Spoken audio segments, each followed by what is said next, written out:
looking at my WebEx executive director. Can you tell me who's on WebEx as far as committee members?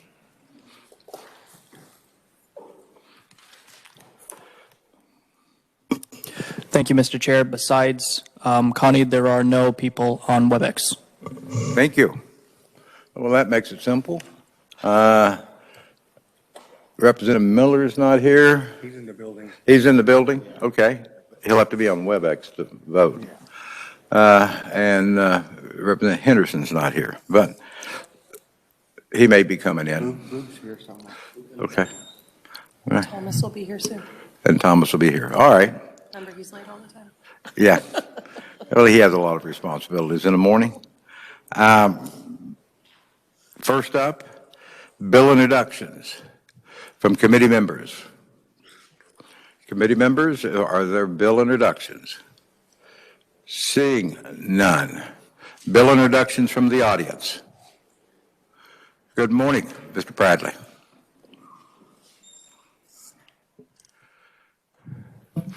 Good morning, Mr. Chairman and committee. Thank you. First time I appear before this group. I'm sure it won't be the last. But I'm here today to ask for an introduction of a bill. The number is 22 RS 2461. It creates a micro winery license. It addresses the issue that the interim committee we addressed there, and their recommendation from the interim committee is somebody look at it, and we're going to bring you a bill so you can. I have with me today Gina and Brian Senzinger. They own one of the largest wineries in the state, and Representative Sunnett wanted to be here, but I'm sure he had to go to appropriations. Thank you. Committee, without objection?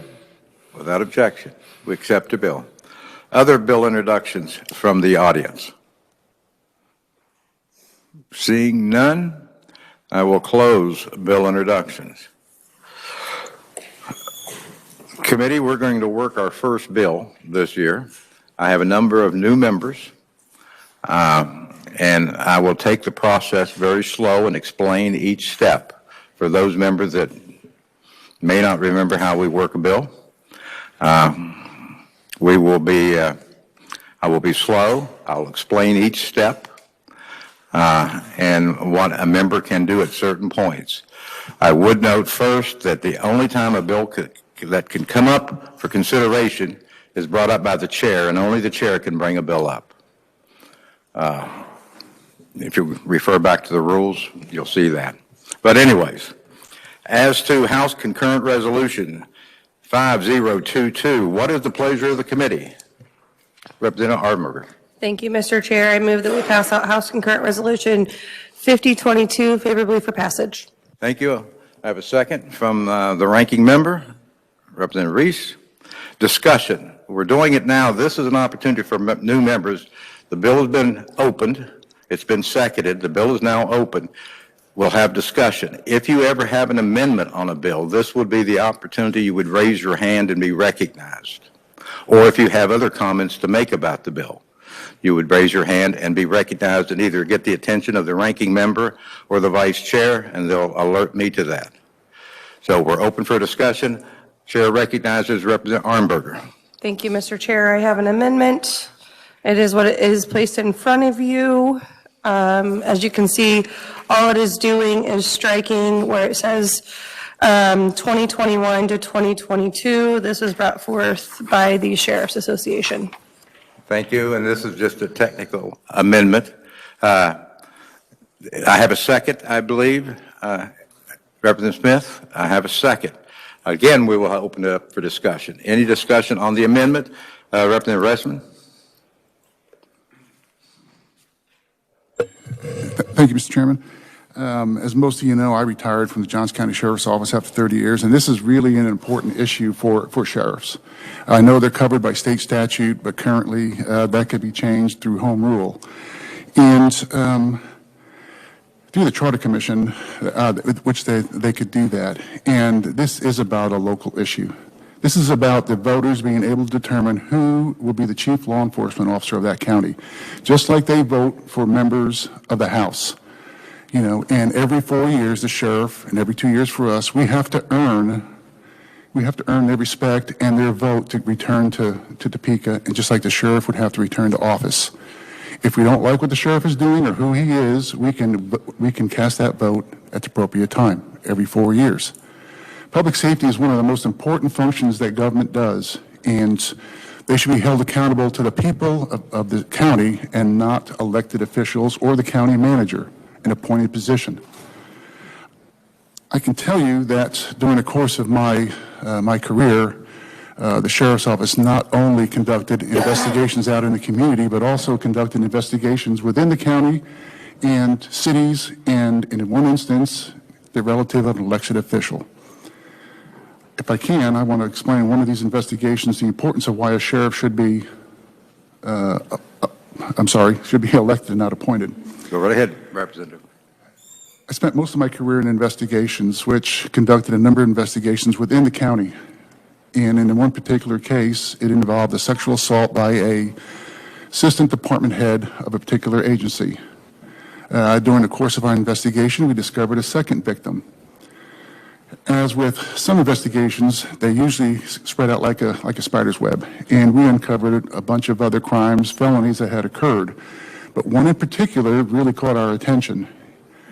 It involved I don't want to get myself in trouble, taxpayer money, a large sum of money that was, for the lack of a better word, was lost.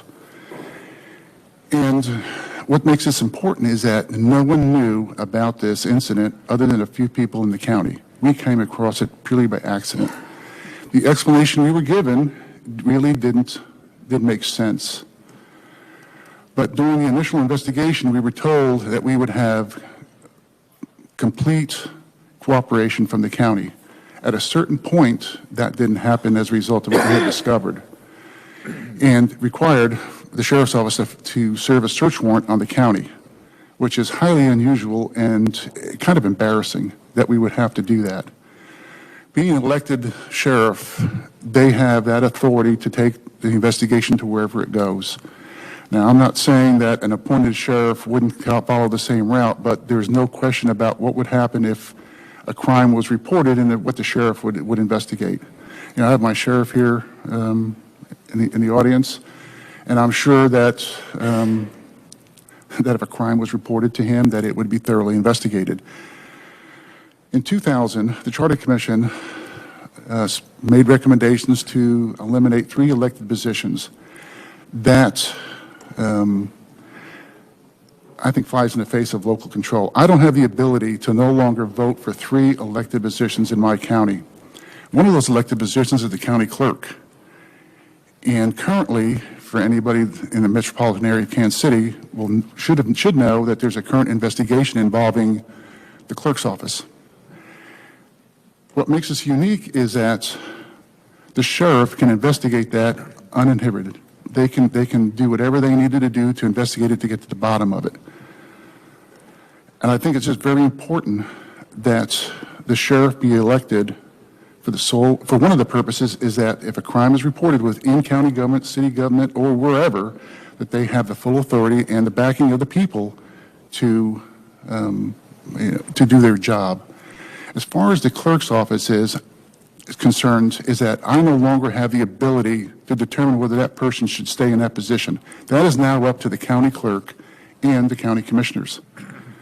If charges are brought down, I don't know what will happen, but I don't have the ability to determine whether that person should stay in that office because of what's happened within that office.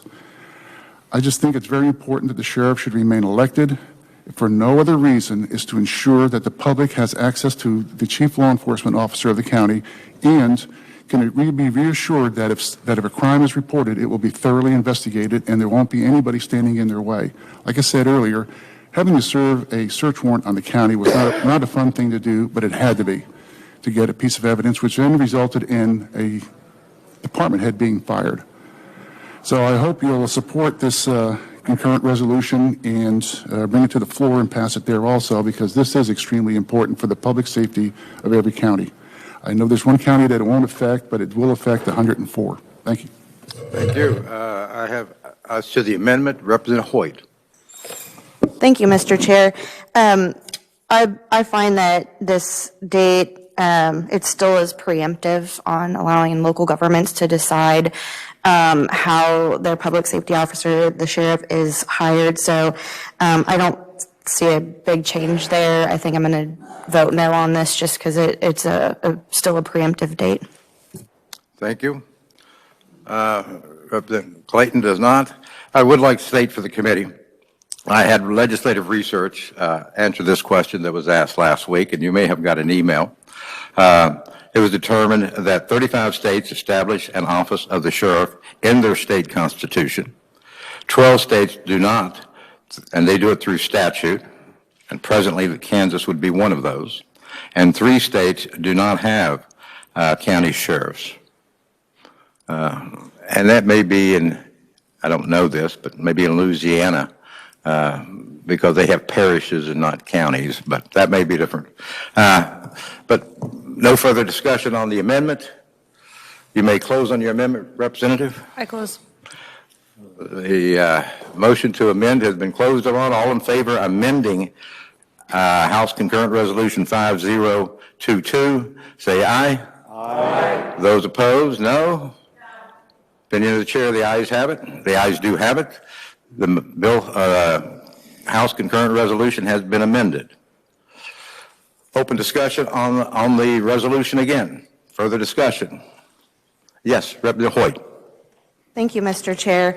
The way I'm approaching this decision, we're not deciding today whether or not we think that the sheriff's position should be elected. We are deciding who should make that decision. And it is not possible to change that position of sheriff without a vote, without an election that is held in the county where that is. So going back to Johnson County Charter, that process is every 10 years, and I also used to work for Johnson County in the county manager's office and was there the last time they did the charter review, and it is a very extensive process.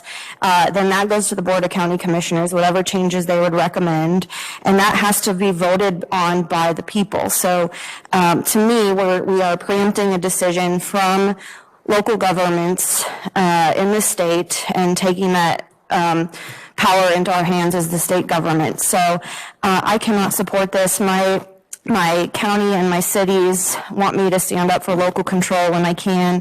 And today I view this as keeping that decision with the voters in my district. Thank you, Mr. Chair. Thank you. Representative Heiberger.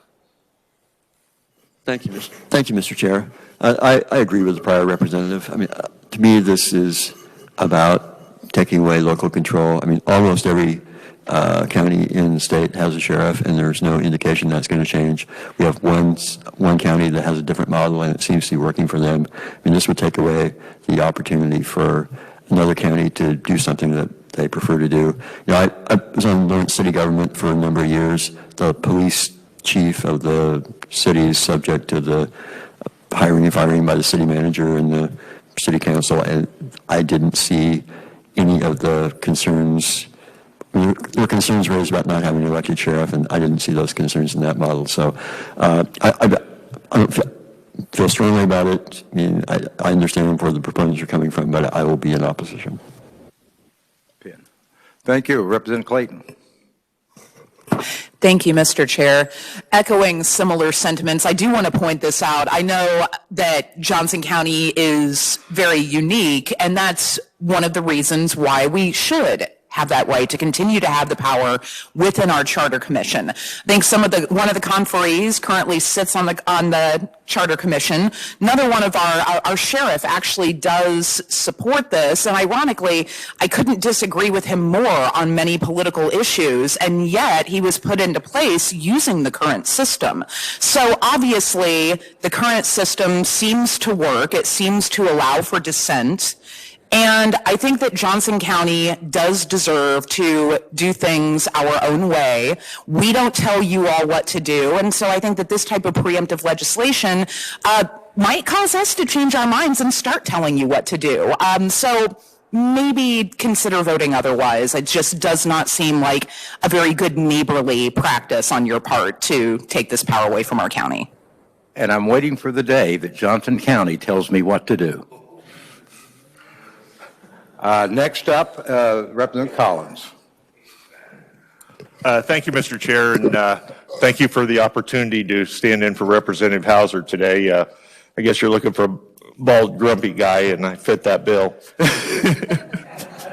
Although I think you're smaller than. But I just want to voice my support for this amendment this resolution, because the office of sheriff is a very important position, and a sheriff should be answerable directly to the voters, and not to some board or not to some commission, but directly to the voters. And in the audience here, there's a former sheriff of, of my county, and he just had a unique, and the current sheriff does too, just a unique relationship with the people, and that would be lost if there was one more administrative step in the selection of sheriff. And with that, I'd just like to thank you for the time. Thank you. Representative Penn.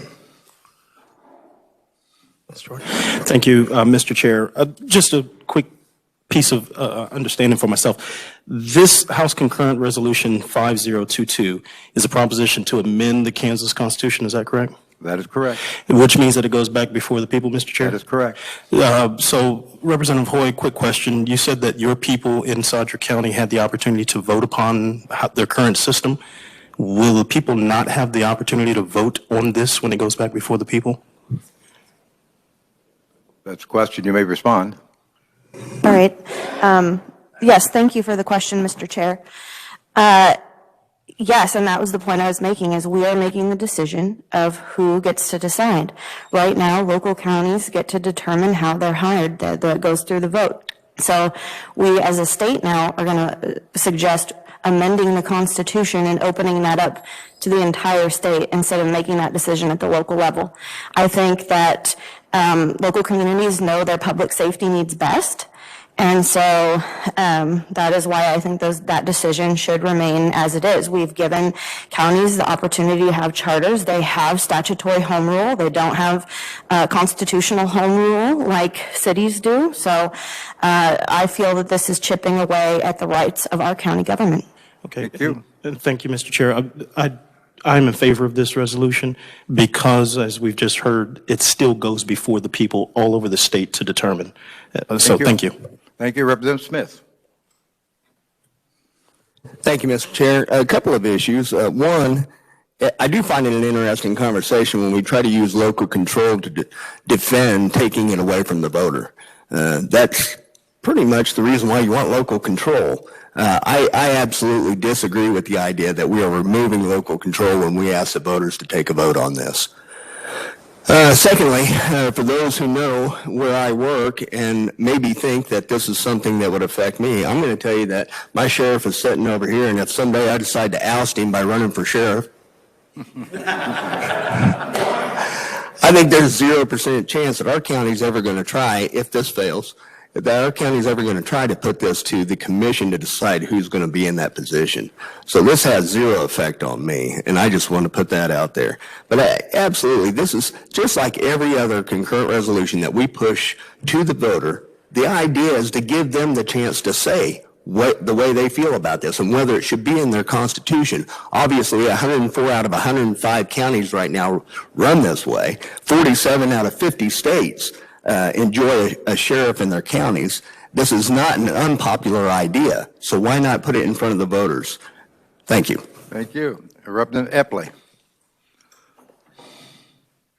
Thank you, Mr. Chairman. Not to beat a dead horse, but you know, this really is the ultimate way to overcome preemption. When you have a commission or board deciding, I don't think we're wresting power away from the locals. We're giving it directly to the voters, and I just don't understand. That argument doesn't hold for me. I speak in strong support of this. This just needs to go forward, and we're not here to upset any county in how their methods. I think it's always appropriate to give it to the people to decide in each county who they want for their law enforcement officer. I think this is I think that argument falls because we're giving it directly to the voters. Thank you, Mr. Chairman. Thank you. Representative Miller. Thank you, Mr. Chairman. People are confusing the people who are the people? I don't think Johnson County voters should tell my county what kind of structure we should have. Shawnee County voters should decide, not Cherokee County voters. If Cherokee County voters like the system they had, then they should keep it. But they shouldn't bully counties who don't have the same structure. For all those around this room that talk about power to the people, you're taking away the voice of the people locally, and you're giving it to people outside their county. We cannot change a sheriff as an elected official under the statute without it being voted on by the people of that county. Currently, with this change, we will not, as a local unit, not of county government, as was said by my friend from Johnson County, it's not a decision left in the hands of county government. County government structures the question, but the people ultimately in that county decide whether they want to do that. There was a stupid county commissioner here in Shawnee County not too many years ago. He thought he was the smartest guy in the world. He thought the Register of Deeds should be an appointed position. And he put that on the ballot. And the people told him just how stupid he was, and it did not happen. But it was the people in that county that decided, not the people across Kansas.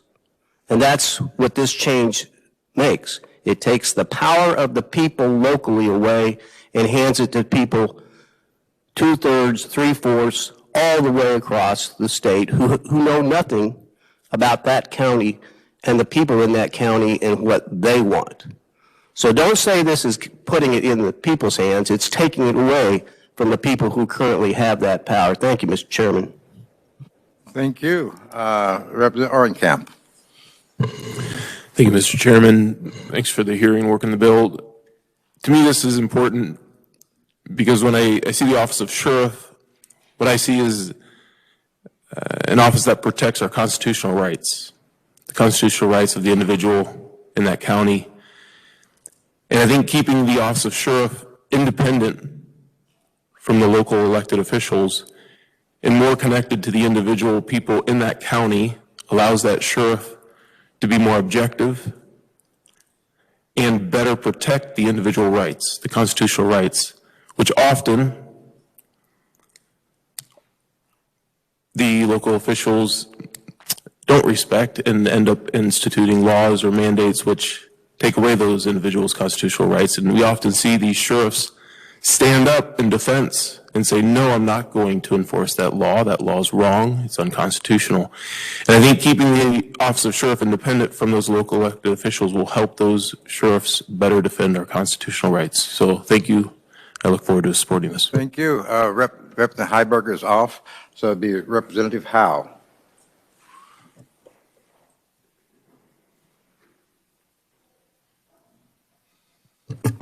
The short problems never stop. Okay. Thank you, Mr. Chair. I want to join in with my colleagues in support of this resolution. There is one thing, as important as home rule is, there's one thing that trumps home rule, and that is the Constitution of the United States and the Constitution of Kansas.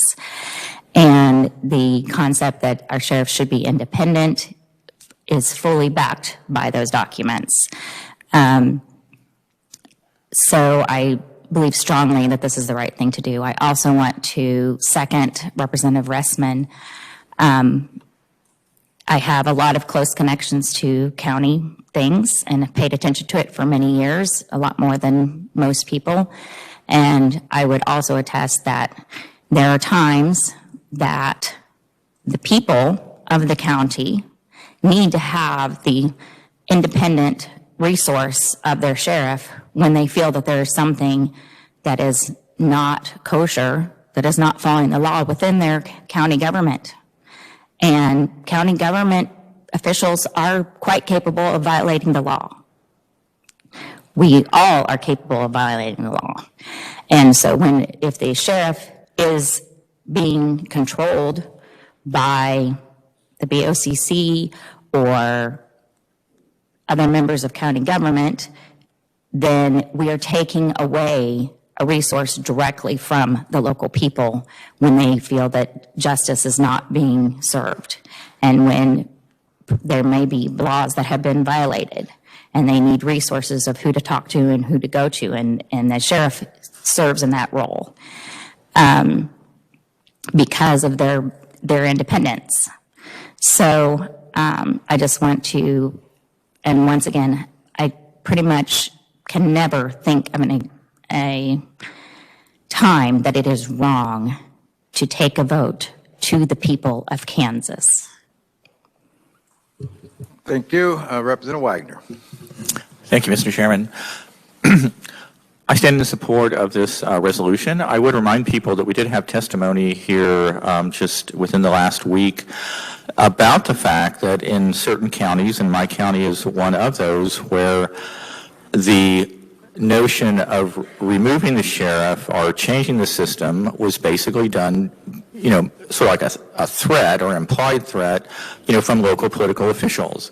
I think it is much more proper to solidify the fact that the sheriff's office is independent, that it is voted on directly. I mean, it's always going to be some sort of political process. The cleaner and more transparent process is to have elections, is to have the sheriff be independent of the local powers that be.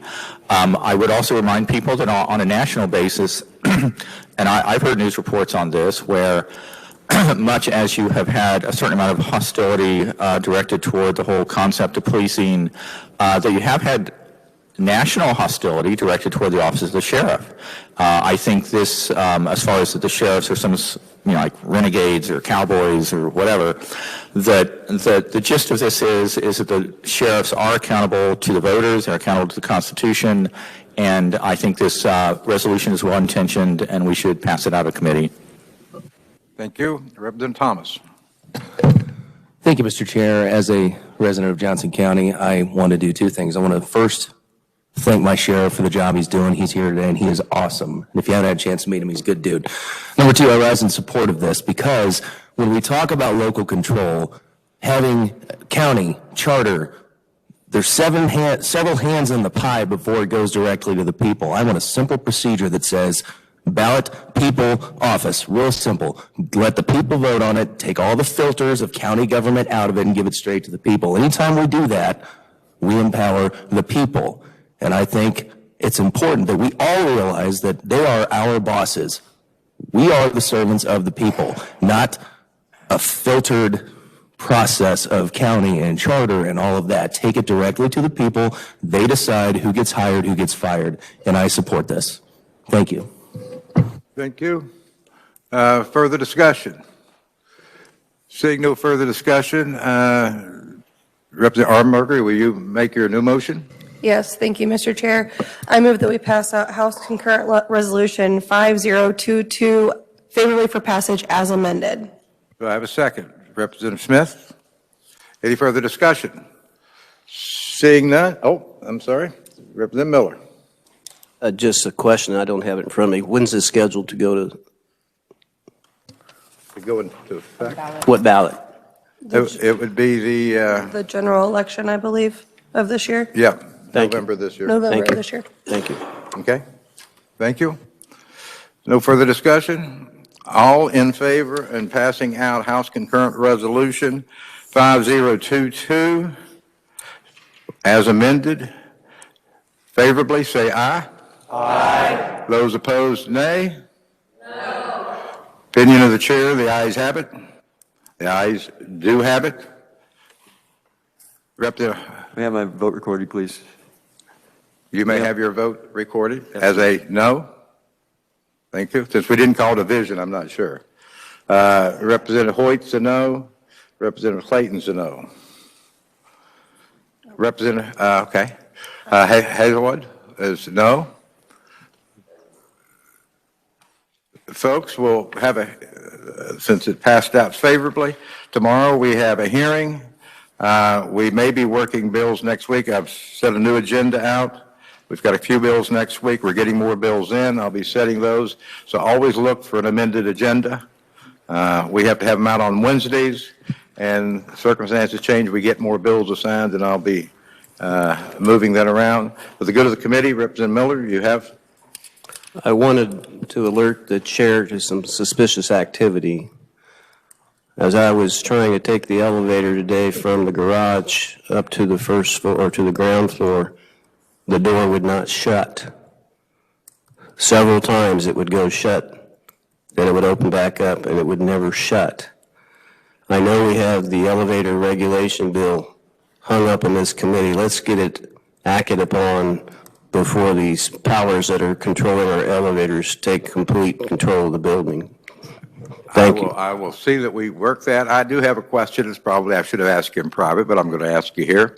When you were talking about that county commissioner in Shawnee County, if I recall, you were on the county commission. Oh yeah, I saw it. I was there. I saw it unfold. It was just stupid. I just thought maybe you were talking about yourself as the county commissioner. I remember the conversation. I don't remember the individuals, but it's a matter of record. Yes, sir. Anything else for the good of the committee? We meet tomorrow. We are adjourned.